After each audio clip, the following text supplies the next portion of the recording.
এরপর বললেন ওয়া ইলাস সামাই কাইফা রুফিআত, ওরা কি আকাশের দিকে তাকায় না কিভাবে খুঁটি ছাড়া আকাশকে আমি বানিয়েছি।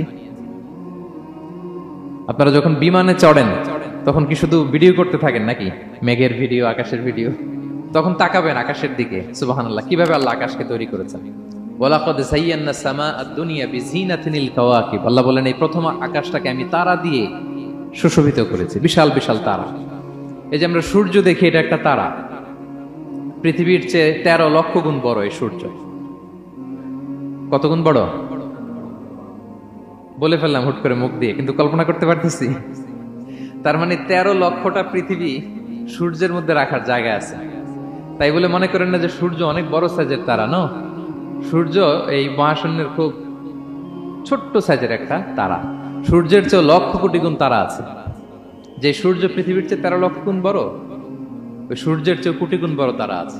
এরকম লক্ষ কোটি কোটি তারা নিয়ে আমাদের গ্যালাক্সি মিল্কি ওয়ে, এরকম কোটি কোটি গ্যালাক্সি আছে।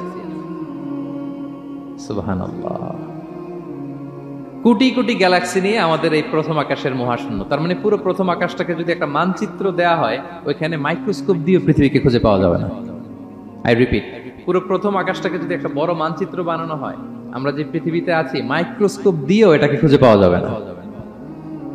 এই বিশাল প্রথম আকাশের মহাশূন্য যখন শেষ, এরপরে হচ্ছে প্রথম আকাশের লেয়ার, তারপরে হচ্ছে দ্বিতীয় আকাশের মহাশূন্য, তারপরে দ্বিতীয় আকাশের লেয়ার।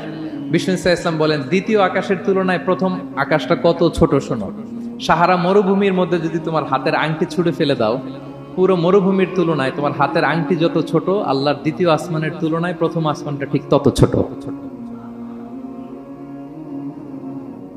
আবার তৃতীয় আসমানের তুলনায় দ্বিতীয় আসমানটা ঠিক ওই রকম। আবার চতুর্থ আসমানের তুলনায় তৃতীয় আসমানটা ওই রকম।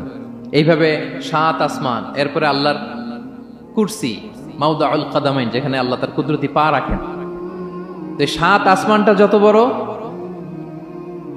পুরো সাহারা মরুভূমির মধ্যে আংটি ফেলে দিলে মরুভূমির তুলনায় আংটি যত ছোট, আল্লাহর কুরসির তুলনায় পুরো 7 আসমানটা ঠিক তত ছোট। কল্পনা করা যায়?